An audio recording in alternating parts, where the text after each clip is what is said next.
കോഴിക്കോട് കൂടരഞ്ഞിയിലും കലങ്ങോടും പ്രകമ്പനമുണ്ടായതായി നാട്ടുകാർ പറഞ്ഞു. അവിടെ നിന്ന് സമീർ സി മുഹമ്മദാണ് ചേരുന്നത്. സമീർ, ഏകദേശം ഒരേ സമയത്ത് സമാനമായ ഒരു അസാധാരണ പ്രതിഭാസം 4 ജില്ലകളിൽ ഉണ്ടാകുന്നു. ഈ കൂടരഞ്ഞിയിൽ നിന്നുള്ള ആൾക്കാർ എന്താണ് പറയുന്നത്?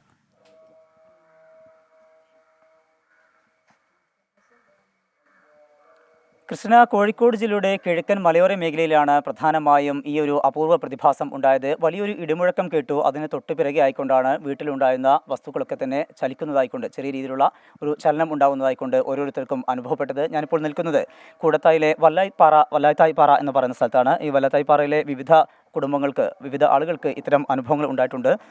എന്തൊക്കെ കാര്യങ്ങളാണ് നിങ്ങൾക്ക് അപ്പോൾ അനുഭവപ്പെട്ടത്? ആദ്യം വീടിൻ്റെ ജനലുകളൊക്കെ ഇങ്ങനെ ചലിക്കുന്നതായി തോന്നി. അപ്പം പിന്നെ അയൽവാസിയായ നല്ല ഇതുണ്ടായി. അപ്പോൾ അയൽവാസി പറഞ്ഞ് ഭൂമി ആണോയെന്ന് ചോദിച്ചു. അപ്പോൾ ഞങ്ങൾ പറഞ്ഞ് പാറ പൊട്ടിക്കുന്ന ശബ്ദം പോലെ തോന്നി. അപ്പോൾ പാറ പൊട്ടിക്കുകയാണ് എന്ന് പറഞ്ഞപ്പോൾ പിന്നെ അത് കഴിഞ്ഞ് ഞങ്ങളെ മൈൻഡ് അങ്ങ് മാറിപ്പോയി. പിന്നെയാണ് ഇത് എല്ലാ സ്ഥലത്തേക്കും ഇങ്ങനെ പറയുന്നത് കേട്ടപ്പോഴാണ് രണ്ടാമത് ഞങ്ങളൊന്ന് ആലോചിച്ചെടുത്തപ്പോഴാണ് ഇതാണെന്നുള്ളത് പിന്നെ മനസ്സിലായത്. ജനലൊക്കെ നല്ലോണം കുലുങ്ങി. നല്ലൊരു 2 പ്രാവശ്യമായിട്ട് നല്ലോണം സൗണ്ടും കേട്ടു. നല്ലൊരു ഉള്ളിൽ നിന്ന് വരുന്ന സൈസ് ഒരു സൗണ്ട്. പാറ പൊട്ടിക്കാന്ന് വിചാരിച്ച് ഞങ്ങളങ്ങനെ ഒഴിവാക്കി വിട്ടു. അപ്പം ഇവർ പറഞ്ഞു പിന്നെ ഇങ്ങനെ പാറ പൊട്ടിക്കുന്ന ടൈമെല്ലാം ഒക്കെ നിർത്തി വെച്ചിട്ടുണ്ട് എന്ന് പറഞ്ഞു. നല്ല സൗണ്ട് കേട്ടിരുന്നു. ഒരു ഇടിമുഴക്കമായിട്ടാണ് ആദ്യം തോന്നിയത്. ജനൽച്ചില്ലിങ്ങനെ നല്ലപോലെ കുലുങ്ങി. ഫ്രണ്ടിലത്തെ കേട്ടോ, ബാക്കിലത്തെ എനിക്കറിയില്ല. ഞങ്ങൾ ഫ്രണ്ടിലായിരുന്നു ഇരുന്നത്, സിറ്റ് ഔട്ടിൻ്റെ. അപ്പോഴേ അതുണ്ടായത്.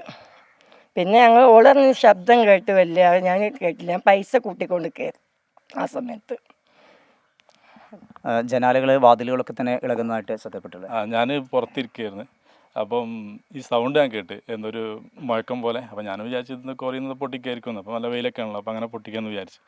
അപ്പോൾ പിന്നെ പെട്ടെന്ന് വൈഫ് ഒന്ന് വാതിൽ തുറക്കുന്ന എന്താ ഡോറ് മുട്ടി ചോദിച്ചിട്ട്. അപ്പം ഞാൻ ഡോറിന് മുട്ടിയില്ല. അപ്പം അവൾ പറഞ്ഞ് ഡോറിന് മുട്ടിയ സൗണ്ട് തോന്നി. അപ്പം അത് മെയിൻറ്റെയിൻ ചെയ്തില്ല. അപ്പം അങ്ങോട്ട് പോയി. പിന്നെ കുറച്ച് കഴിഞ്ഞപ്പം ഇവരും ഇതേപോലെ കുലുങ്ങിയെന്ന് പറഞ്ഞപ്പോൾ അപ്പം പിന്നെ ന്യൂസൊക്കെ വന്നു തുടങ്ങിയപ്പോൾ മനസ്സിലായത് അതിൻ്റെ ഭാഗമാണ്. സൗണ്ട് നല്ല സൗണ്ടായിരുന്നു, നല്ല 2 സൗണ്ട്. അത് എന്താ പറയുക, നമ്മൾക്ക് ഈ പെരുന്നാൾക്ക് ലാസ്റ്റ് ഒരു പൊട്ടലുണ്ടാവുമല്ലോ, അതിൻ്റെ ഒരു ഇതിലുള്ള പൊട്ടലായിരുന്നു. ക്രിസ്tina, ഈ വിധത്തിലാണ് ഓരോ ആളുകൾക്കും ഈ സംഭവങ്ങൾ അനുഭവപ്പെട്ടിരിക്കുന്നത്. വീടിൻ്റെ വാതിൽ, ജനാലകളൊക്കെ തന്നെ നല്ല രീതിയിൽ, പാത്രങ്ങളൊക്കെ തന്നെ നല്ല രീതിയിൽ കുലുങ്ങിയിട്ടുണ്ട്.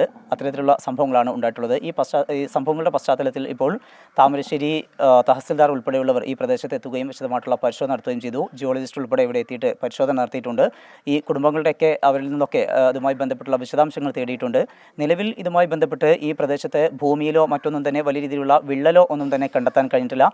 വീടുകൾക്കും മറ്റു നാശനഷ്ടങ്ങളൊന്നും ഉണ്ടായിട്ടില്ല. പക്ഷേ ഈ ഒരു അപൂർവ പ്രതിഭാസത്തിൻ്റെ ഒരു വലിയ നടുക്കത്തിലാണ്, വലിയൊരു ഞെട്ടലിലാണ് നാട്ടുകാരെല്ലാം ഉള്ളത്. ക്രിസ്tina. ശരി, കോഴിക്കോട് നിന്ന് വിവരങ്ങൾ നൽകുകയായിരുന്നു സമീർ സി മുഹമ്മദ്.